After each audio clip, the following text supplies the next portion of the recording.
Perlahan-lahan Arthur pun menunjukkan tanda kehendak dari nenek Sylvia yang muncul pada seluruh tubuhnya. Tanda kehendak layaknya cahaya emas pun menghiasi seluruh tubuh Arthur kala itu. Rambut coklatnya pun bertransformasi menjadi putih terang yang menandakan jika fase kedua dari asimilasi dengan kehendak naganya pun terjadi.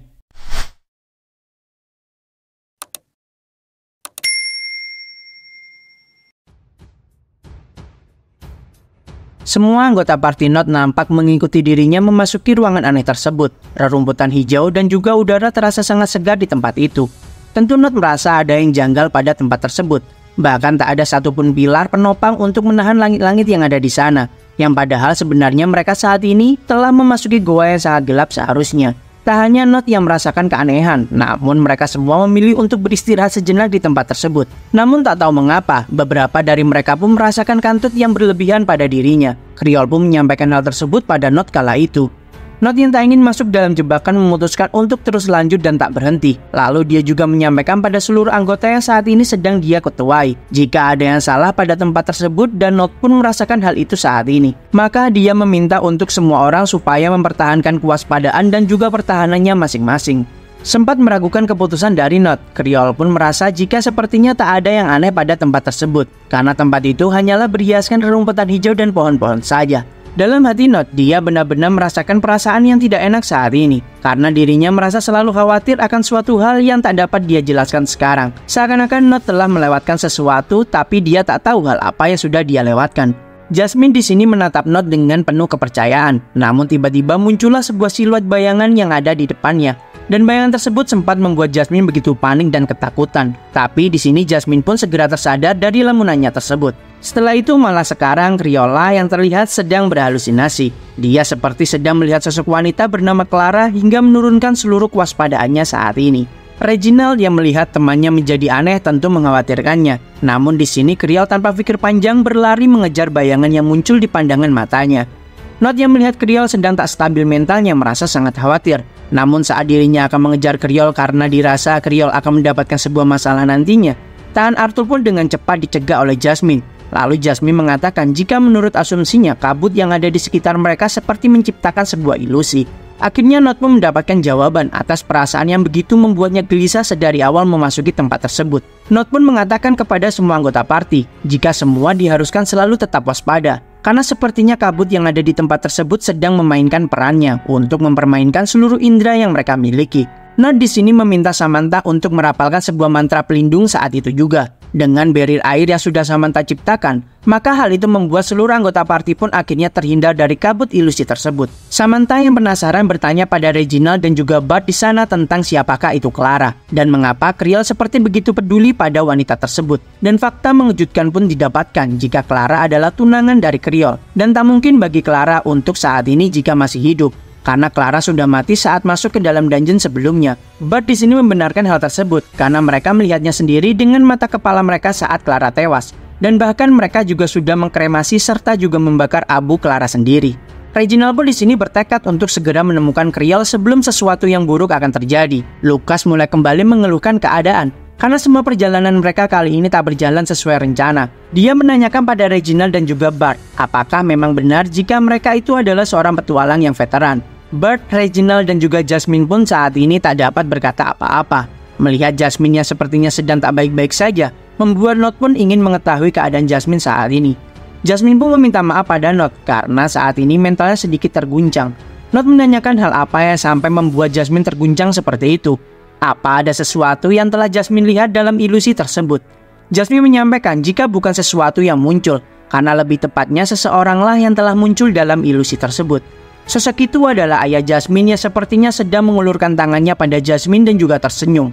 Hal itu tak pernah Jasmine lihat sebelumnya hingga membuat mentalnya saat ini benar-benar sangat terguncang. Note pun di sini mencoba menenangkan Jasmine dan menanyakan jika apakah Jasmine memiliki sebuah teknik atau mantra sihir untuk menghilangkan kabut ilusi yang sangat berbahaya itu saat ini. Meski tak cukup kuat untuk menghilangkan semua kabut di sana, namun Jasmine bisa membukakan jalur untuk mencari keberadaan Kriol saat ini. Dengan mantra yang sudah dirapalkan oleh Jasmine, sihir elemen angin pun sudah siap Jasmine tembakan melalui kedua tangannya.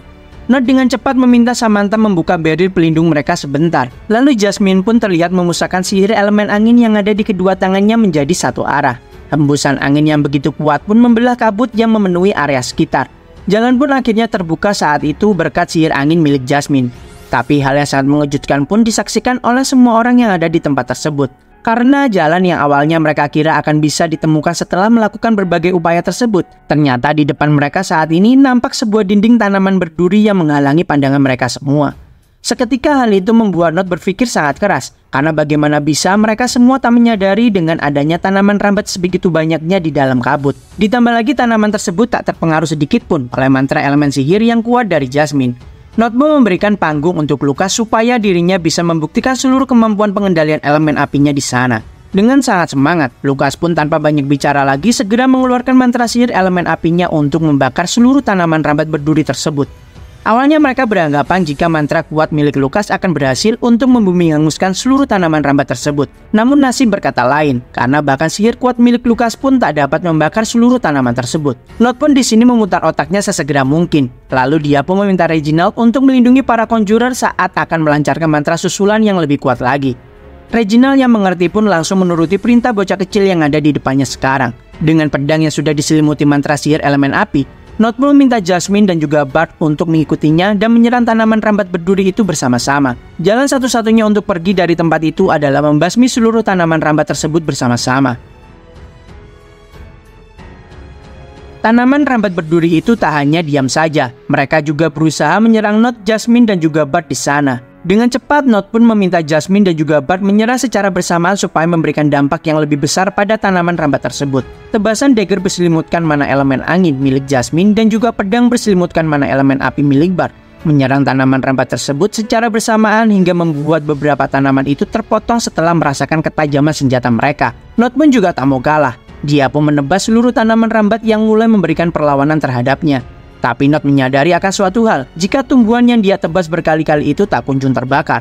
Melainkan mereka semua malah beregenerasi dengan sangat cepat dan terus-menerus menyerang dengan lebih agresif lagi. Note pun mencoba suatu cara dengan merapalkan sihir dan melapisi pedangnya dengan api yang lebih panas lagi. Dan ternyata cara tersebut berhasil untuk menebas tanaman rambat berduri itu serta sekaligus juga untuk membakar tanaman terkutuk itu.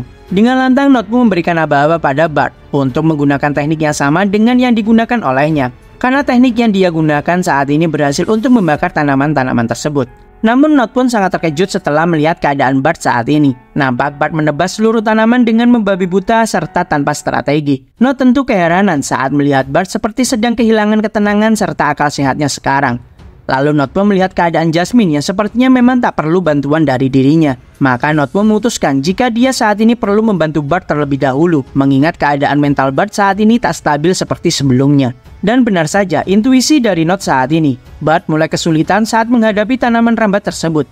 Bahkan tubuhnya sampai terlilit oleh tanaman rambat berduri itu dengan sangat erat. Sampai pada akhirnya, Note pun dapat mencincang dan juga membebaskan Bart dari jeratan kuat tanaman rambat tersebut. Lalu Note pun bertanya tentang perkataan Bart sebelumnya, yang dimana Bart mengatakan tentang perjalanan ini akan menjadi petualangan terakhir darinya. Note pun beranggapan jika Bart berniat untuk bunuh diri sampai pada akhirnya membuatnya bertarung sangat ceroboh seperti ini. Namun jika memang perkiraan Note salah, maka dia meminta Bart untuk bertarung dengan lebih cerdik lagi, karena memang mereka semua masih membutuhkan sosok Bart saat ini. Setelah Bart mendengar hal tersebut, membuatnya sedikit tenang dan juga bisa berpikir kembali. Lalu di belakang terlihat Lucas telah meminum beberapa potion pemulihan mana untuk mengembalikan energi mananya. Dengan merapalkan mantra elemen apinya, Lucas pun mengeluarkan sihir api yang terlihat tak terlalu kuat di sana. Namun Note menyadari jika mantra lemah tersebut malah terlihat lebih efisien untuk membakar tanaman-tanaman berduri itu secara perlahan-lahan. Hal itu membuktikan jika Lucas masih bisa berpikir secara jernih saat ini. Lalu saat Reginald menghadang beberapa tanaman yang akan menyerang para conjurer dari belakang, nampak salah satu serangan bisa lolos dan dengan sangat cepat mengincar kepala Elia di sana. Saat Reginald sangat panik karena tak dapat membantu Elia sekarang, tiba-tiba tanaman rambat itu ditebas oleh Bart yang sudah waras kembali. Elia yang sedari awal sudah merapalkan mantra elemen tanahnya yang cukup panjang, akhirnya mengeluarkan sebuah teknik yang sangat kuat di sana. Tanah di sekitar pun berguncang dan mulai hancur saat itu.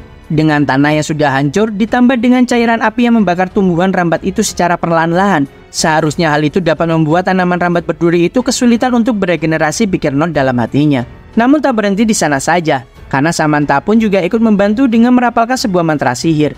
Dikeluarkanlah sebuah teknik penyerap cairan yang diarahkan ke arah tanaman rambat tersebut. Teknik tersebut biasanya digunakan saat ingin mencari pasokan air saat kesulitan mencari sumber air terdekat. Dengan cepat, tanaman rambat tersebut menjadi kering karena air yang terkandung dalam batang mereka terserap oleh teknik milik Samantha. Mengingat teknik tersebut menguras mana yang cukup banyak, tentu hal itu membuat Samantha pun cukup kelelahan hingga dia pun harus terjatuh karena mananya terkuras cukup banyak. Beruntungnya Samantha karena dengan sigap Note pun menangkap Samantha dalam pelukannya. Tapi kesenangan mereka semua tak bertahan lama, karena tiba-tiba suasana yang awalnya begitu bahagia di saat mereka berhasil menghentikan tanaman rambat tersebut berubah menjadi sangat suram karena tanaman-tanaman itu beregenerasi kembali seperti ke keadaan mereka seperti sedia kala. Kabut yang menyelimuti mereka semua terlihat seperti terserap oleh tanaman rambat tersebut. Namun ketika Note ingin menyampaikan rencana pada rekan-rekan timnya, nampaklah Note yang sangat bingung setelah melihat wajah pucat dari seluruh anggota party yang dia pimpin saat ini. Mereka semua menatap lurus ke arah depan, seakan-akan sedang menyaksikan suatu hal yang sangat mengerikan. Dan benar saja, di saat Note juga menatap ke arah depan, dia pun menyaksikan suatu hal yang sangat tak bisa dia percaya hingga membuat wajahnya juga sangat pucat. Terlihat sosok monster raksasa yang begitu mengerikan muncul di hadapan mereka semua saat ini. Menyaksikan sosok raksasa yang sangat mengerikan di hadapannya membuat tangan Note yang menggenggam pedangnya menjadi lemas tak berdaya. Bahkan hal itu juga membuat Samantha jatuh ke tanah dan sangat tak percaya dengan apa yang dia saksikan saat ini. Karena fakta didapatkan, jika sosok monster raksasa yang ada di hadapan mereka saat ini hanya pernah mereka ketahui melalui buku saja. Itu adalah sosok penjaga dari hutan Elderwood. Bart pun mulai meracau tak karuan, dan dia pun berkata jika sepertinya dewa pun tak ingin mereka keluar dengan keadaan hidup dari tempat tersebut. Note pun menyadari jika saat ini kewarasan Bart mulai terguncang kembali. Lalu nampak Reginald juga sangat terkejut karena mengapa mana bis dengan kelas S berada di tempat tersebut. Tiba-tiba semua orang pun dikejutkan dengan sosok yang tak asing bagi mereka. Nampak mereka semua pun dapat melihat kriol yang tertangkap oleh mana bis raksasa tersebut saat ini. Dengan keadaan yang sudah sangat memprihatinkan, kriol pun terserap ke dalam tubuh dari sang mana bis raksasa di sana. Tentu hal itu membuat semua orang yang melihatnya pun sangat terpukul, termasuk juga untuk Note saat ini. Melihat sahabatnya telah terserap oleh manabis raksasa yang memiliki kelas sangat tinggi di hadapannya, membuat Reginald pun meluapkan seluruh kekuatannya untuk melampiaskan amarahnya kepada sang manabis tersebut. Sang manabis yang juga merasa terganggu pun terlihat sangat marah terhadap para penyusup yang sudah memasuki wilayah peristirahatannya. Dengan aura mana sihir yang menyelimuti seluruh tubuhnya, Reginald pun sudah bersiap mempertaruhkan nyawanya untuk menyelamatkan sahabatnya kriol yang berada di dalam tubuh sang manabis saat ini. Note pun yang menyadari Reginald sudah kehilangan akal jika tetap nekat ingin melawan monster raksasa di depannya saat ini, berusaha untuk menghentikan tindakan bodoh dari Reginald. Namun karena Reginald sudah tak peduli lagi dengan segala hal, dia pun membalut seluruh tubuhnya dengan tanah yang sudah dipadatkan menjadi sebuah baju zirah pelapis. Dan proses transformasinya sempat membuat Note terlempar ke belakang hingga badannya terbentur ke arah dinding. Tentu hal itu membuat Jasmine terlihat sangat pucat mengingat keselamatan dari anak temannya sedang dipertaruhkan saat ini. Melihat hal itu, tentu sang monster tak hanya tinggal diam saja. Sang bis mana raksasa tersebut berusaha menyerang Reginald dengan sebuah tusukan. Tapi dengan sigap, Note pun meminta Elia untuk melindungi Reginald kala itu menggunakan sihir elemen tanahnya. Jasmine bersikukuh mengajak Arthur untuk segera pergi dari tempat berbahaya itu secepatnya. Namun Arthur di sini mengkhawatirkan keadaan seluruh party yang dia pimpin. Karena Arthur juga sebelumnya juga sudah berjanji akan melindungi mereka semua dari segala macam bahaya. Tapi dengan lantang di sini Jasmine berkata jika dia juga sudah berjanji pada orang tua Arthur untuk melindungi Arthur dalam perjalanan menjadi seorang petualang. Jasmine yang memang sudah putus asa tak tahu lagi harus berbuat apa. Karena prioritas utamanya adalah melindungi Arthur untuk tetap aman dari segala macam mara bahaya. Sang monster manabis raksasa tersebut masih terus-menerus menyerang dengan sangat brutal dan juga kuat di sana, hingga membuat Elia, Reginald dan semuanya kesulitan saat menghadapinya. Dengan lembut Arthur menggenggam tangan Jasmine dan berkata lirih, jika mereka pasti akan keluar dari tempat ini, tapi tidak dengan cara meninggalkan teman-temannya yang lain. Mendengar penuturan lembut dari Arthur membuat Jasmine mendapatkan ketenangannya kembali. Nampaklah pertarungan sengit terjadi antara sang manabis melawan Reginald yang sudah berada di mode full transformasinya. Namun meski sang manabis raksasa itu sedang bertarung dengan Reginald di sana, akar-akar tanaman merambat berduri miliknya pun juga terus ikut menyerang Samantha, Lucas dan juga Bart di saat yang sama. Mengetahui teman-temannya sedang dalam bahaya, Reginald pun mengeluarkan segenap tenaganya untuk menahan sedikit pergerakan dari sang monster manabis, supaya monster raksasa bajingan itu tetap fokus terhadapnya selagi kawan-kawannya melarikan diri ke pintu keluar. Namun di saat Note meminta Elia melindungi Jasmine yang sedang menyelamatkan Bart, nampaklah sang monster manabis raksasa di belakang mereka itu sudah menangkap Reginald menggunakan jaring-jaring akar tanaman merambat miliknya. Note yang mengetahui jika Reginald sedang berada dalam kondisi yang sangat membahayakan, Akhirnya meminta Lucas untuk menggunakan sihir apinya dan membakar akar-akar yang menjerat Reginald saat itu. Belum selesai kalimat Not saat itu, tongkat Lucas pun sudah diarahkan ke dada Not dengan begitu cepat. Dalam sepersekian detik saja, ledakan pun terjadi membuat Not kala itu terpental oleh sihir milik Lucas di sana.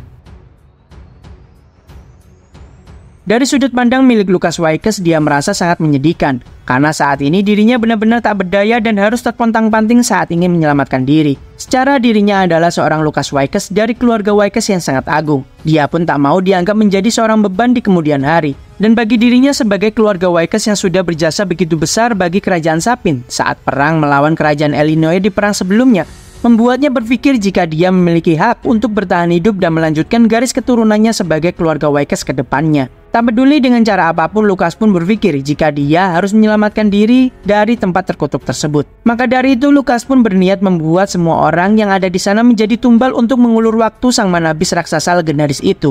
Dan tanpa pikir panjang, dia pun menyerang Not menggunakan sihir ledakan apinya hingga membuat Not sekarat saat itu. Dengan terkenal ledakannya begitu kuat seperti itu, tanpa tubuhnya terselimuti mana sihir sebelumnya, tentu hal itu membuat Not pun terkena serangan telak dan berakibat sangat fatal pada tubuhnya. Dia pun terlempar cukup jauh dengan keadaan compang-caping karena terkena serangan dari bajingan Lucas tersebut. Tentu hal itu membuat Jasmine sangat panik dan kehilangan ketenangannya kembali. Sampai-sampai saat Jasmine berlari mendekati Not kala itu, dia tak sadar dengan serangan ledakan api yang juga diarahkan padanya oleh Lucas Wakes. Tentu dengan Jasmine yang tak melindungi tubuhnya dengan mana, membuat serangan itu telak melukai tubuhnya hingga membuat Jasmine juga harus terpental cukup jauh ke arah sang beast monster mana tersebut. Elia yang mengetahui teman-temannya terluka karena tindakan tercela Lucas pun menjadi sangat geram. Dia pun berusaha menolong Jasmine yang terlempar ke arah monster raksasa itu menggunakan dinding yang dia ciptakan. Namun Lucas pun memperingatkan Elia untuk tak bertindak hal yang sia-sia seperti itu. Karena jika tidak, Lucas pun juga akan meledakkan Elia sekarang juga. Lucas menyampaikan jika dirinya tak akan sudi membahayakan nyawanya hanya untuk menyelamatkan nyawa dari rakyat jelata seperti kalian. Mengingat dirinya berasal dari keluarga yang begitu agung di kota Sapin, bagi Lucas, nama-nama semua orang yang gugur di tempat ini akan dicatat oleh sejarah. Karena telah berjasa, setelah mengulur waktu untuk Lucas bisa kabur dan menyelamatkan dirinya dari bahaya kematian yang disebabkan oleh sang manabis raksasa tersebut. Lucas pun meledakkan dinding serta atap pintu keluar hingga membuat pintu tersebut tertutup rapat oleh puing-puing bebatuan. Elia yang berusaha menghentikan Lucas pun harus terpental cukup jauh setelah menerima dampak serangan tusukan yang dilancarkan oleh sang manabis raksasa tersebut ke arah tanah yang dipijak oleh Elia saat itu. Di saat Elia tersungkur di tanah dan tak berdaya, nampak sang monster manabis tersebut sudah bersiap menusukkan akar tajamnya ke arah Elia. Dengan rasa pasrah pada dirinya, Elia pun hanya mampu memejamkan matanya dan tak percaya jika inilah akhir dari hidupnya. Namun ledakan api yang begitu besar pun membakar akar yang mengarah pada Elia saat itu. Nampak Bart masih berusaha untuk menolong Elia yang saat ini terlihat sangat tak berdaya di sana. Dengan senyum menyeringai, Bart pun terlihat sudah kehilangan ketenangannya. Lalu dia pun menantang sang manabis raksasa tersebut bertarung 1 lawan 1 tanpa melibatkan rekan-rekan Bart yang lain. Dengan sangat geram, nampak sang monster tersebut berteriak dan merasa sangat marah terhadap manusia kecil yang ada di hadapannya sekarang. Berlarilah Bart ke arah sang manabis tersebut dan berusaha menebasnya dengan pedang api yang dia genggam saat ini. Kembali pada Elia yang sedikit demi sedikit merangkak mendekati Jasmine kala itu. Dia menyadari jika Not masihlah bernafas dan mulai sedikit menunjukkan pergerakan di sana. Nampak pertarungan yang sangat sengit pun terjadi. Bart di sini terlihat seperti sedang menguasai keadaan karena dengan teknik-teknik pedangnya yang dipadukan dengan sihir elemental apinya, membuat tebasannya pun dapat membelah tubuh sang manabis raksasa tersebut. Namun ternyata tingkat regenerasi dari sang manabis sudah berada di luar ranah batas wajar. Dengan cepat tubuh yang terbelah itu bisa menyatu kembali utuh dan menunjukkan sorot mata sang beast yang semakin terlihat sangat mengerikan. Tentu melihat hal mengerikan itu membuat Bart pun menjadi sangat pucat dan hanya mampu pasrah kepada nasib buruk yang akan segera menimpanya. Arthur yang sudah tak mengenakan topengnya pun perlahan namun pasti mulai bangkit dari keadaan sekaratnya. Arthur melihat Elia terus berusaha mendekatinya yang terlihat seperti ingin menolongnya. Lalu juga nampak Jasmine yang sudah tergeletak tak berdaya karena terkena serangan fatal dari bajingan Lucas sebelumnya. Ditambah lagi dari arah sang monster beast mana raksasa tersebut, terlihat Bart yang terus melawan monster itu tanpa henti. Maka mau tak mau Arthur pun sudah tak memiliki pilihan lagi selain menggunakan kekuatan penuhnya. Namun Arthur di sini juga merasa sangat ragu jika apakah setelah menggunakan kekuatannya kali ini dia bisa tetap bertahan hidup atau tidak karena dampak yang akan ditimbulkan pada tubuhnya. Perlahan-lahan Arthur pun menunjukkan tanda kehendak dari nenek Sylvia yang muncul pada seluruh tubuhnya. Tanda kehendak layaknya cahaya emas pun menghiasi seluruh tubuh Arthur kala itu. Rambut coklatnya pun bertransformasi menjadi putih terang yang menandakan jika fase kedua dari asimilasi dengan kehendak naganya pun terjadi. Dalam masa pelatihannya, Arthur menyadari akan satu kemampuan bawaan dari Sylvia. Arthur dapat memanfaatkan salah satu keterampilan bawaan Sylvia tersebut dan membuatnya bisa memisahkan diri dari aliran ruang dan waktu untuk sementara. Fase tersebut sangatlah terbatas waktunya, karena itu tergantung pada inti core dan juga fisik dari tubuh yang Arthur miliki. Fase penggabungan kedua ini sebenarnya tak bisa dapat dipercaya oleh Arthur itu sendiri, karena bagi gurunya saja yaitu Virion membutuhkan waktu beberapa dekade untuk bisa melakukan fase kedua tersebut. Namun bagi Arthur dia hanya membutuhkan waktu selama 2,5 tahun saja untuk mempelajari dan sekaligus melakukannya. Terlihat Arthur yang sudah mulai bertransformasi ke fase kedua dari asimilasi dirinya dengan kehendak Sylvia. Dengan rambut putih terangnya, serta seluruh badan yang terhiasi oleh tanda kehendak milik Sylvia kala itu, membuat Arthur nampak terlihat sangat berbeda dengan aura yang begitu mencekam meluap-luap dari dalam tubuhnya keluar. Sylvie merasakan jika saat ini papanya sedang dalam kondisi yang sangat membahayakan. Maka dari itu dia bergegas menuju ke lokasi Arthur dengan secepat mungkin. Namun Arthur saat ini menyampaikan pesannya pada Sylvie jika dia baik-baik saja sekarang. Lalu Arthur meminta Sylvie untuk menjaga jarak sementara ini. Lalu jika saja memang terjadi sesuatu hal yang buruk pada Arthur saat ini, dia meminta Sylvie segera pulang ke rumah dan memberitahukan keadaannya pada keluarganya. Meski awalnya Sylvie menolak karena dia rasa saat ini dia bisa membantu. Namun karena permohonan tulus dari Arthur saat itu membuat Sylvie pun berjanji dan akan menuruti permintaan papanya tersebut. Dengan sangat khawatir, Sylvie pun berpesan dan meminta pada Arthur untuk tetap berhati-hati dan berjanji akan selamat dan keluar dari dalam dungeon tersebut. Nampak dengan sosok transformasi fase keduanya membuat Arthur sangatlah berbeda, karena dia memiliki aura yang begitu kuat serta sangat mencekam sekarang. Dengan sangat percaya diri, Arthur pun menyelimuti salah satu tangannya dengan energi mana elemen es. Lalu Arthur pun mengajak sang monster mana beast tersebut sedikit bermain-main dengan dirinya. Tentu hal itu membuat sang beast monster pun sangatlah marah, hingga dia pun menyerang Arthur tanpa pikir panjang lagi. Arthur yang memang sudah bersiap pun dengan sangat mudah melompat ke depan dan menyerang sang mana beast tersebut. Tapi dalam hati Arthur pun dia berniat untuk mengakhiri pertarungan ini dengan secepat mungkin. Karena meski kekuatan Arthur saat ini sangatlah luar biasa kuat, namun durasi penggunaannya akan berdampak buruk pada tubuhnya sendiri. Bahkan meski serangan es milik Arthur dengan cepat bisa membekukan seluruh akar-akar yang menyerangnya saat ini, namun tangan Arthur tak kuat menahan lebih lama dari dampak yang ditimbulkan oleh dinginnya sihir elemen es tersebut. Terus-menerus sang mana beast melancarkan serangan tusukan menggunakan akar-akar berduri miliknya ke arah Arthur. Namun Arthur juga dengan sangat cepat membekukan seluruh akar-akar yang berada di sekitar tubuhnya. Arthur terus melancarkan serangan pembekuannya ke semua titik yang diperlukan supaya sang mana beast tersebut dapat membeku. Hingga sampai pada suatu titik, Arthur yang hampir saja tertusuk oleh serangan sang mana beast akhirnya dapat membekukan seluruh tubuh sang musuh di sana. Dalam sepersekian detik saja, jika terlambat, mungkin saja kepala Arthur akan tertusuk oleh serangan fatal yang dilancarkan oleh sang mana beast. Namun nasib baik berkata lain, karena Arthur akhirnya dapat membekukan sang mana beast meski dengan konsekuensi tangannya yang juga harus ikut membeku saat itu. Di saat sang mana beast tak bisa bergerak sedikit pun, Arthur dengan sangat leluasa bisa menyiapkan serangan lanjutan untuk mengakhiri pertarungan ini. Dengan tangan yang sudah diselimuti oleh mana elemen api merah, lalu bertransformasi ke api biru, dan yang terakhir bertransformasi dari kilatan petir kuning ke petir hitam. Arthur pun sudah bersiap untuk melancarkan kilatan petir hitam yang begitu kuat tersebut ke mana beast bajingan yang sudah dia bekukan saat ini. Tanpa membuang-buang waktu lagi, Arthur pun akhirnya melancarkan serangan kilatan petir hitam kuat tersebut ke seluruh badan mana beast yang sudah membeku itu, hingga membuat seluruh tubuh yang membeku dari sang mana beast hancur berkeping-keping saat menerimanya. Setelah semuanya telah usai, nampak Arthur pun berlutut dan mengeluarkan cairan merah dari setiap lubang yang ada pada tubuhnya. Hal itu seperti dampak buruk yang harus Arthur terima. Setelah Arthur memaksakan tubuhnya yang belum siap untuk melakukan fase kedua dalam asimilasinya dengan kehendak Sylvia dalam durasi yang cukup lama. Ambruklah Arthur saat itu juga dalam keadaan yang benar-benar sekarat. Sementara itu di kota Sirius, nampak Alice dan Ray sedang berbincang membahas putri kecilnya yang saat ini sedang giat berlatih setelah melihat Lilia yang sudah bangkit lebih awal dari perkiraan. Di saat mereka sangat bahagia setelah melihat putri kecilnya yang sangat giat berlatih seperti kakaknya Arthur, tiba-tiba cincin yang digunakan oleh Alice pun berkedip dan berbunyi. Hal itu menunjukkan jika Arthur saat ini berada dalam kondisi yang sangat berbahaya dan juga kritis. Tentu hal itu membuat Alice dan juga Ray sangat terkejut hingga wajah mereka sangat pucat saat menyaksikannya. Nampaklah mata Arthur perlahan-lahan terbuka, dia merasakan seluruh tubuhnya terasa sangat sakit. Tangan, kaki, pundak, bahkan juga kepalanya tak ada yang tak merasakan rasa sakit. Bahkan Arthur sampai batuk darah karena efek yang dia terima dari proses asimilasi fase kedua dengan kehendak bis milik Sylvia. Elia yang melihat Nott mulai siuman merasa sangat senang dan antusias menanyakan keadaan Nott saat ini. Di sini Arthur meminta Elia untuk memecah salah satu permata yang ada di sarung tangannya. Dengan sangat berhati-hati, Elia pun mengambil salah satu permata di sarung tangan Nott saat itu. Lalu Elia pun menuruti permintaan Nott dan segera memecahkan kristal tersebut. Keadaan kritis yang dialami oleh Arthur pun berubah menjadi membaik karena heal yang ditanamkan oleh sang ibu dalam kristal-kristal tersebut. Tangan Arthur yang membeku pun akhirnya kembali normal, dan juga beberapa luka dalam akibat serangan Lukas pun mulai pulih dan membaik. Meski belum sembuh total, namun setidaknya Arthur sudah melewati masa kritisnya saat ini. Dalam hati Arthur pun dia menyimpan dendam yang teramat dalam pada Lucas Wakes saat ini. Lalu tiba-tiba Arthur pun mengingat suatu hal yang sangat penting, yaitu keadaan Jasmine. Elia pun menjelaskan jika Jasmine juga terkena serangan dari Lucas, dan saat itu tubuh Jasmine tak terlindungi mana sedikit pun, membuat Jasmine terluka cukup fatal saat ini. Elia sudah mencoba mengobati luka luar seperti luka bakar pada tubuh Jasmine, namun sepertinya Jasmine juga mengalami luka dalam yang cukup serius.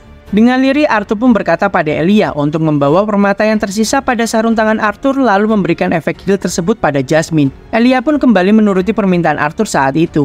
Dengan cepat, Elia pun memecahkan kristal tersebut di hadapan tubuh Jasmine di sana. Perlahan namun pasti, tubuh Jasmine dan juga pernafasannya kembali normal seperti sedia kala, meski dirinya masih belum pulih sepenuhnya. Dalam hati Arthur, dia sangat bersyukur karena ibunya seperti seorang dewa penyelamat bagi dirinya meskipun saat ini sangat jauh jaraknya. Arthur sudah lama tak merasakan kondisi sekarat seperti ini dan terakhir kali adalah 4 tahun yang lalu saat dimana dia jatuh ke dalam jurang. Sylvie di luar goa pun menanyakan keadaan Arthur karena Arthur sudah bangun dari pingsannya.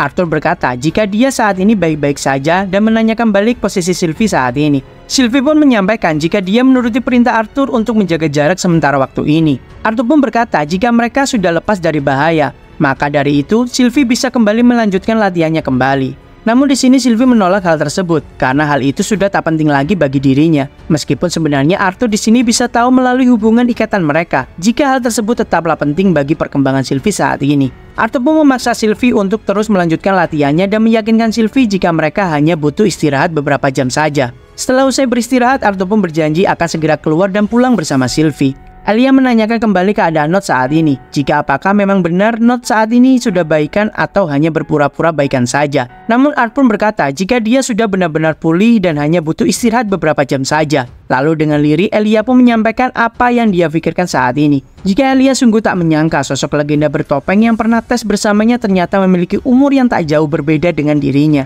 Arthur pun di sini baru sadar jika topengnya yang membawa identitas Nott sudah tak dia pakai lagi saat ini, dan otomatis identitasnya sebagai Arthur pun harus diketahui oleh Elia sekarang. Elia meminta maaf pada Nott jika saat pertarungan berlangsung sepertinya Nott telah kehilangan topeng tersebut dan dia tak bisa menemukannya dimanapun saat itu. Dengan panik, Arthur pun menanyakan perihal pedang spesialnya pada Elia. Dan supaya Elia tak bingung, Arthur pun berkata tentang sebuah tongkat hitam yang dia bawa sebelumnya. Beruntungnya Elia yang tak mengetahui barang itu penting atau tidak tetap membawanya dan meletakkan benda milik Nott tersebut di sebelah tasnya. Dengan sangat lega, Arthur pun berterima kasih atas segala bantuan yang sudah Elia berikan padanya. Karena di saat Elia bisa kabur sendirian dengan sangat mudah, dia malah mempertaruhkan nyawanya untuk menyelamatkan Jasmine dan juga dirinya. Elia pun berkata jika dia meninggalkan Arthur sendirian saat terluka bersama Jasmine, lalu apa bedanya dia dengan bajingan Lucas? Lalu Elia pun juga menanyakan alasan apa yang membuat Arthur tetap tinggal dan memilih untuk melawan penjaga Elderwood saat itu. Arthur menyampaikan alasannya jika seorang raja tak akan pernah meninggalkan orang-orangnya. Dan ditambah lagi, Arthur juga sudah berjanji pada seseorang untuk menjadi manusia yang lebih baik lagi dan menghargai orang yang ada di sekitar Arthur. Elia pun hanya mampu tertawa mendengarkan kata-kata seorang pemuda yang layaknya seperti seorang pria tua di sana. Arthur pun sempat menanyakan tentang berapa lama mereka sudah terjebak di tempat ini dan berapa lama Arthur sudah pingsan. Namun di sini Elia memang tak bisa memastikan, tapi menurutnya sudah lebih dari 1 hari Arthur pingsan di tempat tersebut. Melihat kondisi Jasmine yang masih belum pulih, maka Arthur pun meminta Elia untuk bersabar sampai kondisi Jasmine membaik. Dan untuk menunggu sampai kondisi Jasmine memulih, maka ada baiknya untuk mereka berdua bisa mengenal satu sama lain. Dengan mengulurkan tangannya, Arthur pun berkata jika nama aslinya adalah Arthur Lewin. Dan Elia mulai saat ini bisa memanggilnya dengan panggilan akrabnya saja, yaitu Art.